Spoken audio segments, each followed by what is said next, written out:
प्यारे बच्चों, आप सभी का इस क्लास में स्वागत है। भाषा और व्याकरण में आज हम जानेंगे हिंदी वाक्यों का संस्कृत अनुवाद के नियम। ठीक है, संस्कृत तो कठिन लगता है, पर ये जो जानकारियाँ, ये नियम अगर हम जान लें तो हमारे लिए आसान हो जाएगा, क्योंकि नियम ही सबसे बड़ी चीज़ होती है। इसकी जानकारी अगर हमें संपूर्ण रूप से हो जाए तो कोई भी चीज़ कठिन नहीं है। तो आइए जानते हैं हम कि हिंदी वाक्यों को संस्कृत में अनुवाद करने के लिए हमें कौन से नियम की जानकारी होनी अति आवश्यक है। ठीक है, तो देखिए, एक भाषा को दूसरी भाषा में परिवर्तित करना ही अनुवाद कहलाता है। संस्कृत में वाक्यों के संगठन के लिए कोई निश्चित नियम नहीं होते हैं। जैसे रामः गृहं गच्छति वाक्य ठीक है तथा गृहं गच्छति रामः भी सही है, किंतु सरलता के लिए क्रमशः कर्ता, कर्म और तब अंत में क्रिया रखी जाती है। इसलिए किसी भी वाक्य का अनुवाद करते समय उसके कर्ता, कर्म और क्रिया तथा अन्य कारकों को अच्छी तरह से समझ लेना चाहिए। संस्कृत में कोई भी शब्द विभक्ति चिन्ह रहित नहीं प्रयुक्त किया जाता है तथा उसकी क्रियाएं जो हैं लिंग भेद नहीं होता, तीनों लिंगों में क्रिया समान होती है। ठीक, अब हम इसके कुछ नियम हैं जो देख लेंगे। ठीक है, हिंदी में एक वचन और बहुवचन यही दो वचन होते हैं, किंतु संस्कृत में तीन वचन होते हैं, एक वचन, बहुवचन और द्विवचन। ठीक, हिंदी की तरह संस्कृत में भी कर्ता और क्रिया प्रथम पुरुष, मध्यम पुरुष और उत्तम पुरुष के होते हैं। प्रथम पुरुष इसमें किसको कहते हैं? अन्य पुरुष को। ठीक है, तो ये संस्कृत में हम इसको प्रथम पुरुष कहते हैं। संस्कृत में तीन वचनों के कारण तीनों पुरुषों में प्रत्येक क्रिया के प्रत्येक काल में मतलब 9 रूप होते हैं। तीनों में 3-3 रूप होते हैं, अर्थात 9 रूप होते हैं। ठीक है, आगे हम जानेंगे। अब जैसे लिख का लिखना है तो वर्तमान काल लट लकार में होता है, तो इसका हम 9 रूप आपको समझाना चाहेंगे कि देखिए इसके 9 रूप क्या होते हैं। लिखते, लिखता, लिखंती, लिखसी, लिखथा, लिखत, लिखामी, लिखावा, लिखामा, ये 9 रूप हो गए। अब हिंदी की तरह संस्कृत में भी कर्ता, कर्म, करण आदि 7 कारक होते हैं, किंतु इन्हें हम क्या कहते हैं? प्रथमा, द्वितीया, तृतीया आदि कहा जाता है। ठीक है, आगे देखेंगे। संस्कृत में कारकों को विभक्ति कहते हैं, जिसे हम इस तालिका के माध्यम से मैंने यहाँ एक तालिका बना दिया है, उसके माध्यम से हम देख सकते हैं। ये तो कहते हैं हम प्रथमा, द्वितीय, तृतीय, चतुर्थी, पंचमी, षष्ठी, सप्तमी, संबोधन, और ये कारक तो आप जानते ही हैं और इसके चिन्ह हैं यहाँ पे। ठीक है, आगे देखेंगे। संस्कृत में तीनों पुरुषों में कर्ता के ये 9 रूप होते हैं, जो अभी मैंने आपको बताया था ना, प्रथम पुरुष, मध्यम पुरुष, उत्तम पुरुष, तो इसके ये तीनों 3-3 ये 9 रूप हैं। ये 9 रूप कर्ता के आते हैं। इन्हीं के आधार पर प्रत्येक काल की क्रिया के 9 रूपों का प्रयोग किया जाता है। ठीक है, कर्तृवाच्य वाक्य में क्रिया का प्रयोग कर्ता के अनुसार होता है। ठीक है, अर्थात कर्ता जिस पुरुष और वचन का होगा, क्रिया भी उसी पर पुरुष और वचन की होगी। क्रिया जिस काल की हो उसी काल का रूप लिखा जाता है। ठीक है, उसी काल का रूप लिखा जाता है। जैसे वह जाता है। ठीक, अब उसका हम यहाँ कर्ता क्या है? वह है, तो वह के लिए स है, प्रथम पुरुष एक वचन का है, अतः इसके अनुसार क्रिया प्रथम पुरुष एक वचन की होगी। जाता है क्रिया वर्तमान काल का है, लट लकार की है। ठीक, आगे देखेंगे। अगर इसको हम समझ लेते हैं तो बहुत आसान है इसको, मतलब इसका अनुवाद करना। देखिए, अतः गम धातु के लट लकार वर्तमान काल का रूप प्रयुक्त होता है। गम धातु के लट लकार वर्तमान काल के प्रथम पुरुष एक वचन का रूप होता है। गच्छति, इसलिए अनुवाद होगा सह गच्छति, वह जाता है। कितना सिंपल है। इसी तरह अन्य वाक्यों को भी हम समझ लेंगे।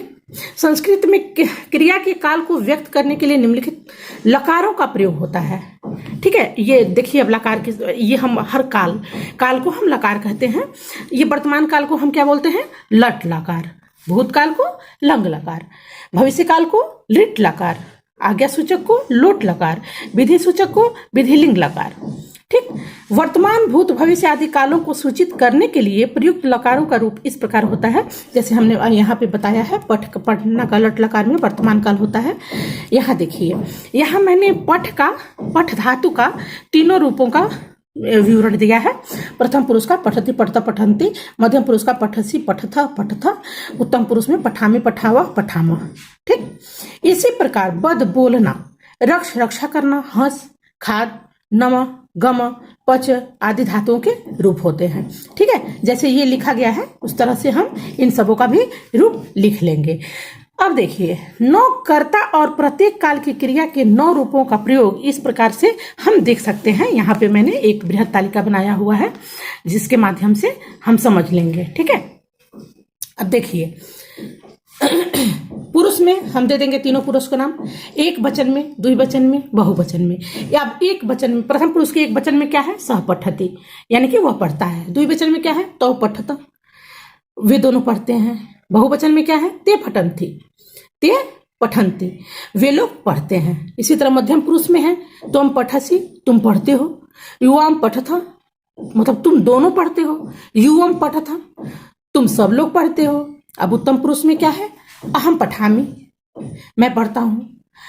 आवाम पठावा, हम दोनों पढ़ते हैं। वयम पठामा, हम सब लोग पढ़ते हैं। ठीक, अब हम देखेंगे इसका 8वां नियम। मध्यम पुरुष तथा उत्तम पुरुष के 6 कर्ताओं को छोड़कर शेष जितने कर्ता होते हैं उनके साथ प्रथम पुरुष की क्रिया का प्रयोग होता है। ठीक है, यहाँ मैंने कुछ उदाहरण दे दिए हैं। छात्रा पठसि, कृष्ण पठति, बालिका पठन्ति, भवां पठसि।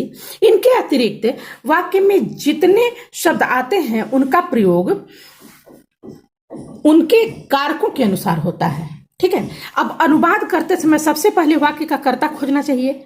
कर्तृवाच्य में क्रिया के पहले कौन लगाने से उत्तर में आने वाली वस्तु कर्ता होती है। फिर कर्ता यदि एक वचन हो तो प्रथमा विभक्ति के एक वचन का रूप, द्विवचन हो तो प्रथमा के द्विवचन का रूप, और बहुवचन हो तो प्रथमा के बहुवचन का रूप निश्चित करना चाहिए। इसके बाद कर्ता के पुरुष पर ध्यान देना चाहिए।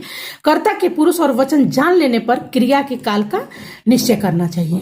ठीक, ये इसके बाद क्रिया के उस काल के रूपों में से कर्ता के पुरुष तथा वचन वाला एक रूप छांटकर लिख देना चाहिए। ठीक है, आगे देखते हैं। इसके बाद वाक्य के अन्य शब्दों के कारक तथा वचनों के अनुसार रूप भी यथास्थान लिख देना चाहिए। अब क्रिया का सामान्यतः रूप धातु कहलाता है। यथा जैसे गच्छति, पठति, पठसि, अपठत, पठेत आदि क्रियाओं में गच्छ पठ धातु है।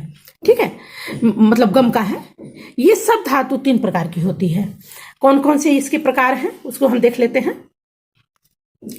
पर स्मैपद धातु, आत्मनेपद धातु और उभयपद धातु। पर स्मैपद में क्या है? इसमें टिप है, तस, छी, सिप, थस, थ, भी, वस, मस प्रत्ययों का प्रयोग होता है। अब आत्मनेपद धातु में त, आताम, छ, थास, अथाम, ध्वम, इट, दहिड़, महिड़ प्रत्ययों का प्रयोग होता है। विशेष नियमानुसार इन प्रत्ययों के स्वरूप में भी कुछ परिवर्तन होता है। भिन्न भिन्न प्रत्ययों के जोड़ने से धातु के विविध रूप भी बन जाते हैं। ठीक है, इसके विविध रूप भी बन जाते हैं। तो इस तरह से अगर हम इन नियमों को जान लें तो हमें संस्कृत में अनुवाद करना हमारे लिए बहुत आसान हो जाएगा। ठीक है, तो आप लोग याद करिएगा, इसको लिखिएगा, कोशिश करिएगा, नियम को भी याद करिएगा। अगले वीडियो में मैं कुछ और लेकर के आऊँगी। तब तक के लिए गुड बाय।